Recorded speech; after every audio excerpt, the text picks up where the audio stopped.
About 5 hours into the session, we look down at ace-king offsuit. We have a rare stand-up game going. The one recreational player at the table doesn't like playing it, and he doesn't like it when straddles are on, so 95% of the time, we cater to him and don't play with either of those things. He happens to be okay with it at the moment. I'm one of the last players standing up. I need to win a pot soon, otherwise I'll have to pay each player at the table $200. We're onto the gun +2. I kick things off with a raise to 200. It's a little more than my normal raise size to disincentivize players from calling. Everyone at the table recognizes that I need to win a pot in the next few hands, and I'll be playing a slightly wider range than normal, but this time, I happen to be enjoying the view from the top of it. Matt Berkey has returned from a break. He's already won his seat back at the table, but he gets aggressive with a 3-bet to 600. That clears everyone else out of the way. What's fun about the stand-up game is when we pick up a real hand like in this instance, no one believes us when we're pumping in big bets, fighting for pots. It makes it a lot easier to get paid. Another factor that could lead us to get paid more is Matt being down a buy-in or two. He could be more willing to give me action light. I go with a massive 4-bet jam for 21,000 effective. If we win the pot right now without seeing a flop and without making a pair, that's okay. If not, we'll be probably flipping, or we'll have Berkey in bad shape. Matt isn't in the mood to give up. Right. It's up to you, Matt. Whatever you want. What am I doing? Let's run it twice. We're in over a $40,000 pot. Our assessment of the situation was correct. Matt called over a 400 big blind shove with only ace-8 suited. It's about the best scenario possible for us. We have him totally dominated. This is up there for the biggest pot that I've ever played at Bellagio and the largest one that I've had 100% of myself for. When taking shots at higher stakes, it's good to try to limit the variance a little so that if something unlucky happens, I'll still be able to continue playing in this game when opportunities come up with no sweat. That's why I'm happy to run it twice. The first flop is King 10-3 Rainbow. We've got top pair and have a commanding lead to lock up half the pot. The turn is the 5 of clubs. Matt's officially dead on this board. Running it once would have been fine after all. The river is the Jack of Hearts. I wish the river would have been an 8. Now it's time for the second board. But we can breathe much easier knowing that we're free rolling. The flop comes Jack 9 Deuce Rainbow. That's still a great one for us. We only have to worry about the opponent hitting 1 of 3 8s or hitting a backdoor draw. If Berkey isn't able to, we'll have about 30,000 in profit for the day. The turn is the 9 of spades, giving the opponent a flush draw, adding to the tension. We just need to stay ahead for one more street in order to scoop the entire pot, which has close to the same amount of money in it as my entire salary during my first year as an accountant. The river's devastating. Oh my god, I'm just saying it's getting Flush draw. The 8 on the second river is as painful as it gets. We were ahead through 9 cards, but on the 10th card, we lose the lead and end up chopping the pot. That's the second time today that we've missed out on winning a gigantic amount of money due to running it twice. If you go back and watch the previous session of me playing this game from a few weeks ago, I lost another huge pot on the second run out in that episode. Altogether, I've run it twice in 4 big all-ins. In 3 of them, I've lost on the second run out, and the other one, I won on both run outs. In that sense, running it twice has cost me about $60,000 over the last few weeks. That's not really how you're supposed to look at it though. It could have easily saved me $60,000 if the runouts happened to be reversed. But let's be honest, they weren't reversed, so it's a little impossible to not be annoyed. The only good thing here is that the first runout is what counts for the stand-up game. Since I won that, I've earned my seat back and I'm not on the hook to pay each player at the table $200 anymore. That second river was brutal though.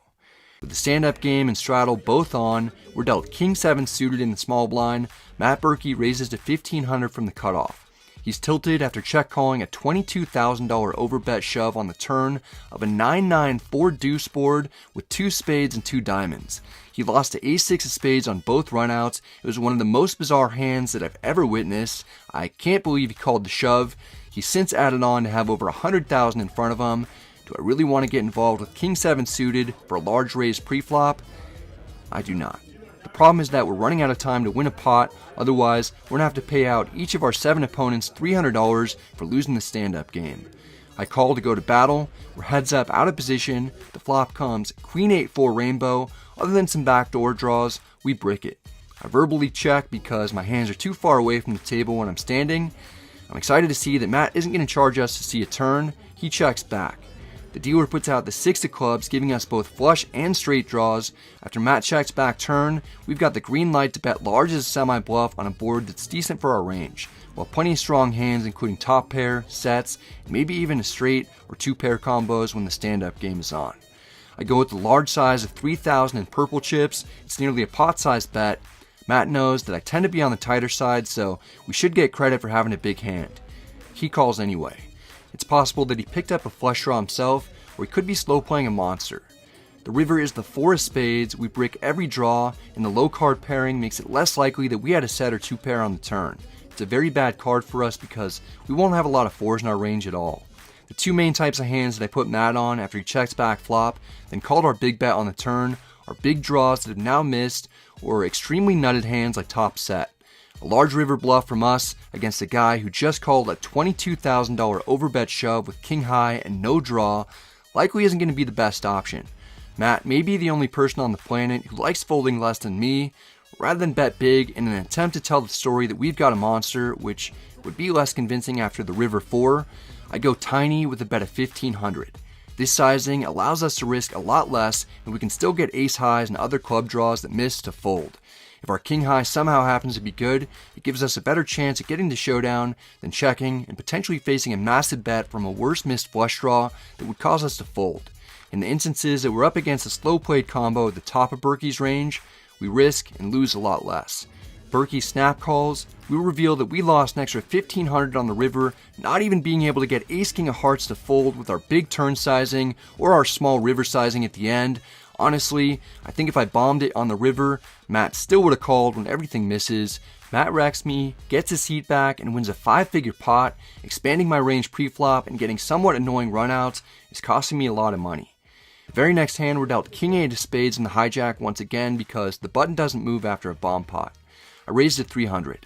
The cutoff is a recreational maniac. He 3-bet jams for 2,300. Matt Berkey is the only dude at the table crazier than the cutoff. Both players seem to have some personal history, which causes Matt to go after the player in the cutoff with extraordinarily light hands. He cold calls a 3-bet. This exact situation happened previously, except Matt cold called a jam for even more money with 8-6 of diamonds. We're ahead of Matt's range. I'm happy to mix it up. I call for 2,000 more in position to give some action. When you're in these private games, it's important to get involved as much as possible, and that means occasionally doing it in situations like these. 3 of us are seeing the flop with the cutoff all in. It comes queen jack 6 with 2 spades. We've got a flush draw with 1 over and a backdoor straight draw. Berkey checks. I doubt that he has pocket queens or jacks, otherwise he would have 4-bet to isolate the cutoff. It's currently a dry side pot. I'd like to change that in case we can hit a spade. I take a small stab for 1,300. I imagine Berkey will fold pocket pairs below a jack that didn't improve. He calls, meaning he's either got a draw or a queen or jack of some sort. The turn is the king of diamonds, putting another flush draw on the board. Berkey checks, the Broadway draw gets there, as does 10-9, so we could be drawing slim or dead. I don't want this pot to blow up too much. We need to make sure that we see a river card. I check back. The river is the 8 of diamonds. We drill 2 pair, but the backdoor flush draw gets there. Berkey can have all sorts of combos that have us beat, so I'm not incredibly excited when Matt bets 7,000. He could have a hand like queen jack that we're beating, but that might be it. I just can't get away, even though I don't love seeing the large bet size. I call anyway. Berkey was obviously going for value with a strong hand, but we have the winner. Fuck! What the fuck? Yeah. Hell yeah, Brad. Our read on Berkey pre-flop is correct. He was going after the cutoff light. We had him crushed and get a fortunate run out to not only win 5 figures from him, but we also beat the cutoff who jammed with ace-queen offsuit. He's not happy that he lost after flopping top-top. We win it all to now be up 5,000 on the day. We're dealt jack 10 suited in the big blind with a straddle to 200 on. Berkey raises to 1,000 from the button. We can call or 3-bet. When we're up against a bigger raise size like here, we won't be 3-betting as much, so I call for 800 more. We're heads up out of position. The flop comes 8-7-6 rainbow. We've got a gutter with 2 overs. I check. Even though there's a good flop for our range, Matt isn't letting up. He bets 1,000. We've got enough going on with our hand that we can justify seeing one more card for that price. I call with hopes of drilling the 9 for the nuts. The turn is the jack of clubs instead. We improve the top pair to go along with our straight draw. I check. Matt needs to get revenge. He goes with an overbet sizing of 6,000. He could possibly have a straight, set, or two pair, but when he goes this large, it feels like he's trying to get me to fold. Maybe he picked up a club draw or is continuing to blast with any type of non-paired suited combo containing a 9 or 10. I can't let Berkey bluff me off a top pair. I call to see the river, hoping that we can improve. The river is the 8 of clubs. Trip 8s now beats us, but I'm mostly just worried about the flush draws getting there. I check. Berkey considers me to be a generally tight player, so he could potentially give up on his bluffs, or he might be more willing to bluff, thinking that I could overfold. Berkey bets 10,000. The turn bet, we were obligated to call, but the board changed and Berkey is still betting. This would be a good time to get away. After everything I've seen from Berkey in this session and in previous ones, I just can't do it. I call. Berkey flopped the straight with 10-9 of diamonds. He wins a big pot of almost $40,000. I get got hard. I obviously gave away a lot of money that I didn't have to. After adding on for an additional 20,000, we pick up ace-king offsuit in the under the gun straddle while we're playing 5-handed. We're in for 50,000 total and stuck quite a bit. Berkey raises to 500 from the button. We have no choice but to punish him for what he did to us earlier. I 3-bet to 2,000. Matt cold called a 3-bet for more than that with Jack-8 suited previously, so it's tough to envision him folding for a whole lot in this situation when he's in position. He calls, we're heads up, really hoping to hit a pair or better, otherwise this could get uncomfortable.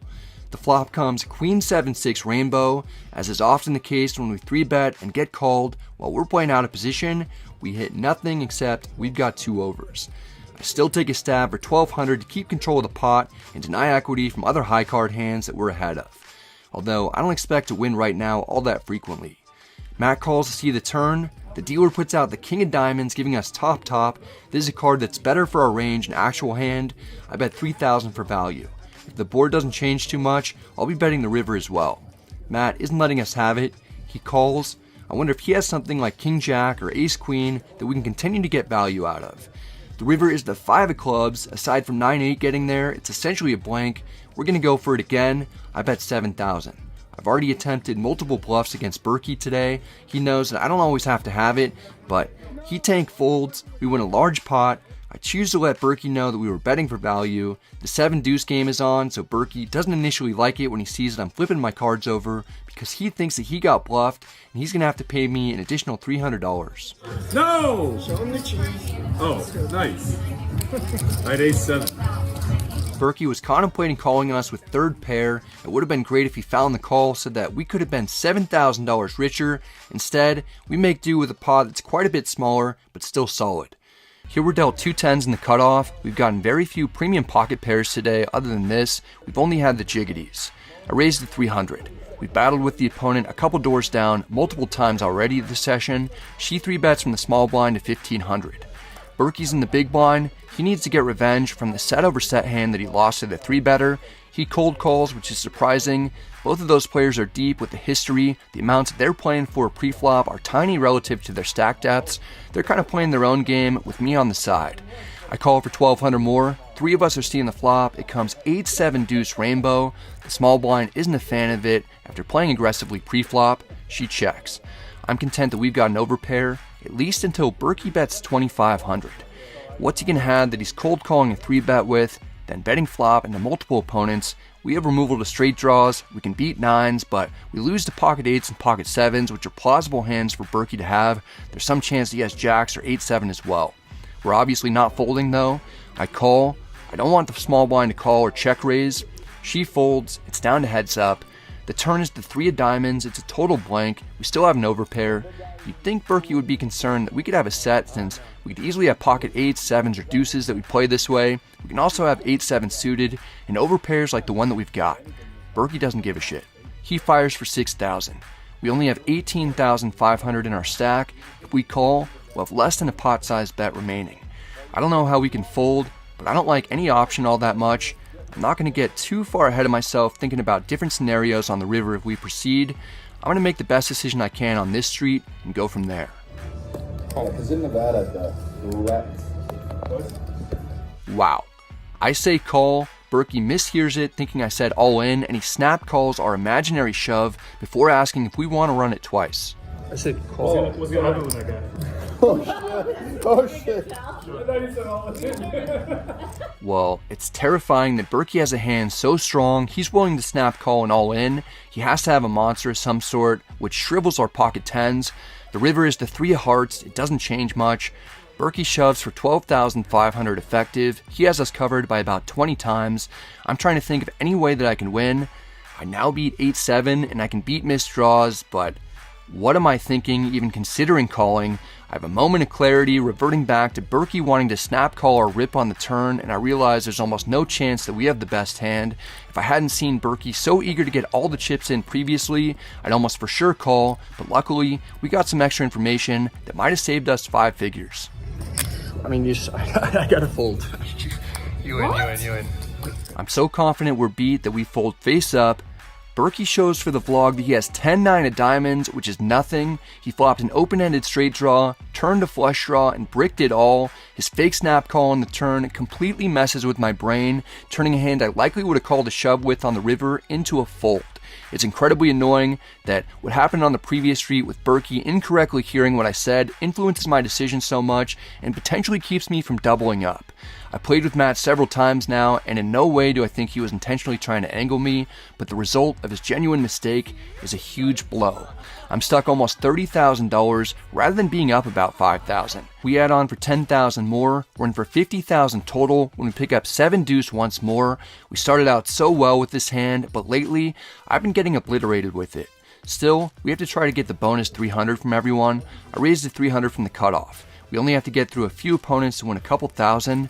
Right away we get resistance, the button calls, the small blind calls. Berkey smells blood in the water. He 3-bets at 2,000 from the big blind. It's been less than 15 minutes since his bluff shove got through, and he's returned to the ring to finish me off. I know Berkey's capable of 3-bet squeezing light. This situation was teed up for him to make a play. I'm not in the mood to fold. I 4-bet to 6,500. We're definitely forcing it at the moment. Credibility is near an all-time low. I've been a punching bag for the table. Everyone senses that I'm unraveling, so as soon as I put the chips out, I realize this isn't likely to get through. The button and small blind fold because they don't want to get caught in between me and Berkey. I wouldn't be surprised to see a light 5-bet shove. Instead, Berkey calls, which is almost just as scary. I only have 15,400 left. We've got just over a pot-sized bet remaining in our stack. I wouldn't put it past Berkey to flat our 4-bet with aces, but he can also have hands like ace-king and some other pocket pairs like queens through eights potentially. We're taking the worst hand possible to the flop with 5 figures in the middle already. I'm just hoping that we can hit a pair of some sort. If we do, we're going with it. If we get stacked, Matt will end our misery and will walk away from the table losing $50,000 exactly. The flop comes Queen Jack 7 Rainbow. We hit that piece that we were looking for, but it's an awful flop aside from us slightly improving. Berkey could have easily just flopped a set. He checks. We really have to hope that he has a hand like ace-king that we're ahead of, or something like pocket 10s or 9s. I get a count of my chips to make sure that we don't happen to have significantly more than I thought. I say a little prayer to the poker gods that we're up against a high card hand, or at maximum, one pair like ace-queen, or even aces that we'll have a chunk of equity against. I close my eyes and let it fly. We don't get snap called this time. We're clearly not up against a set. No quick call gives us some partial relief that we at least didn't get flopped dead. We're for sure up against a 1-pair hand or ace-king. The issue when we shove on the flop is that we'll never be doing it with a set. We'd probably bet smaller, and Berkey knows that. We might not even rip flop with aces, but we likely would with ace-queen and kings. Berkey's sharp. He knows that we're at the end of our rope and could be forcing it with ace-king or 7-deuce, which might induce a light call.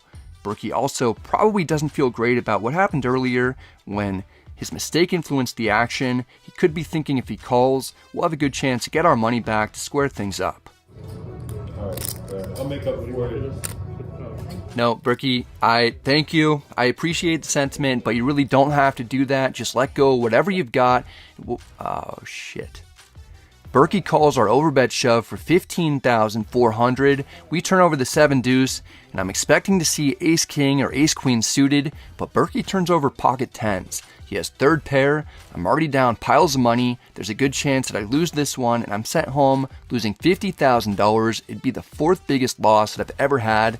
I'd like to give myself at least a shot at splitting this and getting our money back so we can continue playing the session. Alright, let's go twice. We're in about a $45,000 all-in pot. We've only got an 18% chance of winning the first run out. The dealer gives us some help. Once is good. Wow. Why do we ever go twice?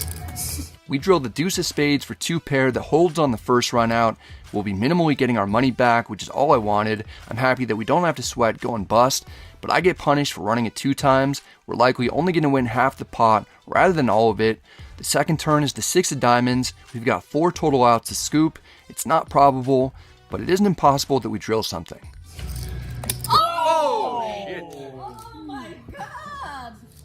We smashed the deuce on the second river as well. Not only do we scoop the entire pot, we win an extra $300 from each player at the table. We go from feeling as dejected as possible to winning nearly $50,000. It felt like we were in an insurmountable hole, losing big pots in every way imaginable.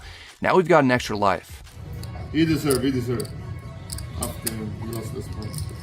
I'm in disbelief. I've never won a pot anywhere near this large in this fashion, drilling one of our few remaining outs on both runouts. I have to be honest, the way I prefer to win is never by getting it in with the worst hand and sucking out. I actually feel a little bad for Berkey that he correctly made a difficult call and then lost a $50,000 pot, but at the same time, there's a little justice after everything that took place when I had the 10s against him. It's fitting that he loses with 10s against us in a bizarre way. Next, we're dealt 5-4 suited in middle position with the stand-up game on. We need to win a hand in order to avoid paying out $300 to each player at the table. I raised to 500. It's a larger sizing to dissuade more opponents from coming in. Maybe we can win this pre-flop to avoid paying out the $2,400 stand-up game tax. Matt Berkey's in the big blind. He's not going to let us win that easily. He 3-bets at 2,000. Matt has an incentive to be doing this light, but I kind of hope that he has a big hand so we can smash a hidden 2-pair or better hand and win a big pot. I call for 1,500 more. We're heads up in position. The flop comes Queen 3 deuce with 2 spades. We've got an open-ender. Matt's contemplating his options. Ideally, he'll check, or at least not bet too large. I'd like to see at least one more community card. Matt bets 3,000. We're certainly not getting away from our hand at this junction. Matt may not even have a pair. In fact, I'm hoping that he has something like ace-king and he can pair his ace while we make the wheel. I call. The pot's getting very large now. The turn is the 4 of hearts, which gives us second pair to go with our draw. It might be just enough to get us into trouble as Matt bets 6,000. This isn't a board that'll generally be all that great for Matt after he 3-bets from the big blind, but I'm definitely concerned that he could have ace-5 suited, although we have removal to that. He could also have ace-queen, a set of queens, or an overpair, but he might only have ace-high or a flush draw, or maybe complete air. Matt is very capable of making big moves. I'm not inclined to fold when we've got a decent amount going for us, including a pair that might currently be best. Matt only has 16,000 total. Let's put the pressure back on him and see if he really wants to play for all of it. What's their name? We jam for $16,000 with intentions of winning the pot without seeing a river. Matt has other ideas. He calls, and we could be in deep trouble.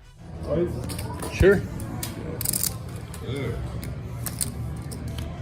That's probably you. Matt shows ace-jack of spades. The first river is the 5 of spades. We hit 2 pair, but Matt hit a flush and a straight. The second river is the 10 of clubs. Matt ends up with ace-high there. We chop it up. We got it in as a 68% favorite in a pot over $40,000, but we end up splitting it. The first run out is the one that determines who wins the hand for the stand-up game. Matt won that one and is no longer on the hook for potentially having to pay everyone out while we still need to win. It's down to heads up in the stand-up game when we're dealt ace-king offsuit in the small blind. The under-the-gun straddler is the only person left who hasn't won a hand besides us. Matt raises at 800. This couldn't be set up better. We actually have an extremely strong starting hand and it looks like we're in desperation mode trying to force it as I 3-bet to 4,000. The under-the-gun straddler has the fewest chips at the table with exactly 5,000 in his stack. If he folds and Berkey folds behind him, he has to pay out $300 to 8 players for a total of $2,400. He's pretty much forced to rip it with any 2 cards in order to refrain from that happening. He jams. Matt has 16,800 total and no reason to believe that we're nearly as strong as we happen to be. He knows that the under-the-gun straddler could have ripped it with virtually any 2 cards. Matt re-raises all in for 16,800. I'm in total shock at the situation that's taking place. I snap call. We're in a 3-way all in with nearly 40,000 in the middle. Matt proposes that we run it twice. Everyone agrees. The under-the-gun straddler has already taken out rebuy chips, which is a sign that he likely has something awful and is expecting to lose. I want to flip over the cards for video purposes and so everyone knows what they need in order to win. I show our cards first. Matt reveals that he has the ace of clubs and the 10 of spades. We've got him dominated, but the other opponent doesn't want to let us know what he got it in with. The flop comes 9-6-3 with 2 clubs. We don't improve, and the table mate on our left thinks Matt's going to hit the backdoor flush or pairs 10. This is Berkey for sure. The turn is the 6 of diamonds. It's a blank. The river is the jack of diamonds. I'm not sure if our ace-king is good enough to beat both opponents, but we minimally beat Berkey on the first board in a $23,000 side pot. He's the more important player for us to scoop against. The second flop is 7-7 deuce rainbow. We've still got a commanding lead against ace 10. The turn is the ace of hearts, putting us in great shape to scoop against Matt as long as no 10, 7, or ace comes out. The river's the 6 of clubs. We win the much larger side pot against Berkey. The straddler finally shows that he wins the first run out with king 9 offsuit. I chop against him. Matt gets stacked. Initially, the straddler only takes back his money, and Matt's whole stack is given to me, but that's not correct. We realize that Under the Gun is supposed to win some money from Matt for the first run out. Under the Gun also wins the stand-up game, so I'm forced to pay $300 to each player at the table, yet I still profited about $10,000 from the game being on, even though I technically lost. We pick up pocket threes in the big blind late in the session. A few people have left. The straddle's on. Berkey's in the hijack and raises to 500. I call. The straddler calls. We're going 3 ways to the flop. The dealer puts out 7-4 deuce with 2 spades. I'm not in a good mindset. I should be checking and folding to a bet, but a flop containing all low cards crushes my pre-flop calling range. I'm going to have a lot of small pocket pairs like the one that we've got. I rep a set and bet 900 to try and take it down. This isn't a play that we should do with threes, especially not without a spade. The under the gun player calls. Berkey isn't going anywhere either. He calls. Perhaps under the gun has top pair or a spade draw. Maybe Berkey has an overpair or spade draw as well. I'm done with the hand. I took my stab and it didn't work out. No need to compound mistakes. Except, sometimes the poker gods have a funny way of bailing us out when things seem like they're as bad as they can be. The turn is the 3 of diamonds. We drill the absolute perfect card to give us the sneakiest set possible. Sure, it's a little scary because ace 5 and 6-5 get there, but it's less likely that our opponents called our flop bet with a straight draw when a flush draw is present. I'm going large to deny equity. I bet 4,000. Under the gun immediately folds. Matt has to be thinking that we might be at the end of our rope, and maybe I'm just making a big bet as a semi-bluff with an ace-x of spades type of hand that might be accompanied by a pair or gutter ball. Matt calls. He once called a large shove of mine with pocket 10s on a queen jack 7 flop, and he was actually right, but we sucked out on 2 runouts with 7 deuce to scoop a ridiculously big pot. Matt has already gotten it in against us light in 2 all-in spots today. There's a very good chance that he'll be calling us light with a draw or overpair right now, and he'll potentially call a shove if we get a blank on the river. The problem is, it's been tough for us to get blank runouts when we've had sets today. The dealer puts out the 8 of hearts, which is a complete blank. The only new hand that beats us is pocket 8s. We've essentially got the nuts. I already discounted Matt calling our flop bet with a straight draw, and he almost certainly would have raised our turn bet with a straight when there's a flush draw out there, unless he has specifically 6-5 of spades or ace-5 of spades. There's over 12,000 in the middle. We've got exactly 16,000 in front of us. Matt has us covered. We've got the perfect candidate to overbet rip against due to his propensity to call us light and not shy away from action. I jam. Matt's mind was already made up. He snap calls. I show him the set. Matt shows 6-5 of hearts for the nuts. All right. Nice hand. What I thought was the best card in the deck ends up being the absolute worst one. The misplay flop lead ends up costing me over $20,000 on a day when I was already getting pummeled. Slow playing monsters causes me to lose 5 figures, while it pays off huge from that when he employs the same strategy. Sometimes the poker gods have a way of making things even worse when you thought they were already as bad as they could possibly be. I had some rough days selling doors door to door, but at least I never had any that resulted in me losing $8,000 an hour. After being up close to $20,000, I lose with set after set after set, and ultimately end the day losing $40,000 before calling it.